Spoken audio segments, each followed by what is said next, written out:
who you are, not who you want. You may want to attract a governor into your life. You may want to attract a cabinet secretary into your life.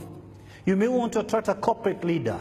In reality, however, you don't attract who you want, you attract who you are. Like begets like. Just like a young tree, the gardener shapes it, and it takes all the shapes that the gardener so desires. So must you reproduce yourself in the life of your child. Kids are like tape recorders, watching your every move, listening to your every speech, and eventually you duplicate yourself into their lives. You see what I do in my house every evening? I go and kneel by the bedside of my two children. I bless them every day. I pray for them every day. If I make a mistake of not doing that, they will demand it, because it was installed before they learned how to speak.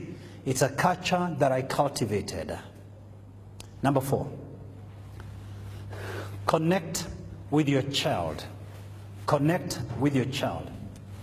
To connect means to create the time, to deliberately create the time. You see, ladies and gentlemen, we have time for what we value. As I speak to you tonight, there's a phone call that can come and you walk out on me, irrespective of what I'm sharing. There are other people who will be looking for you in the course of this fellowship, but you may never remember to call them back. Tomorrow morning, you will call people depending on who you value and in the order of priority on how you value them. Put it otherwise, we have time for what we value. We have time for who we value. So if you are struggling to choose between making money and your children, if you are struggling to balance between work and your children, you might as well quote me, you don't value your children, you are in deception. Now, I want to pick 2 characters for you, and I trust and hope no one will use this message or distort it for whatever reason. I have deep honor and respect for the late President Nelson Mandela. I honestly believe he was larger than life. He was the greatest icon in our generation by the time he died. But I've often wondered, although we are told he may have suffered 27 years in jail, among many others, he lost 3 of his own children to HIV/AIDS. Is it possible? Don't answer me. Food for thought. Is it possible? Is it possible? Deep down in his heart, he may have questioned his priorities. He may have wondered, was it worth it to save a great nation out of the forces of apartheid at the expense of my own children? If I needed to save a great nation and the world at large, then did I need to start a family? Food for thought.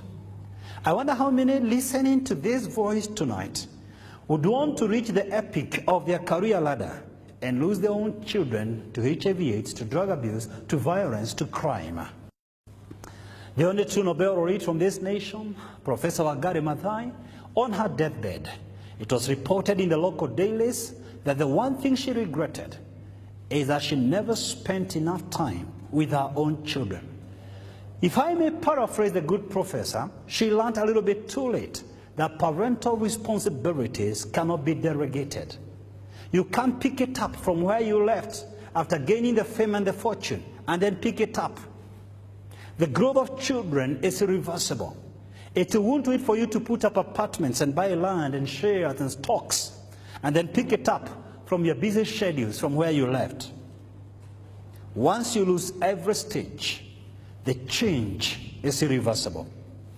A friend of mine one time told me something very interesting. He was carjacked, taken to Gong Hills, and the crooks were so convinced that he was refusing to part with money.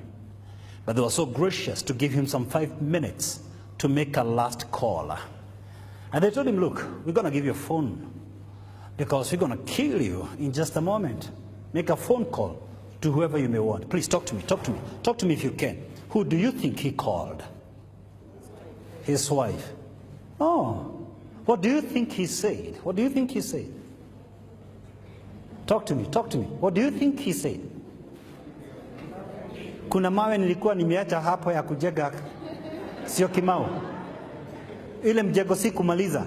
Do you think that's what he said? Did he call his boss? Obviously, he's still alive. That's why he gave me the story, so don't be sad. They released him. But if you really want to know the most critical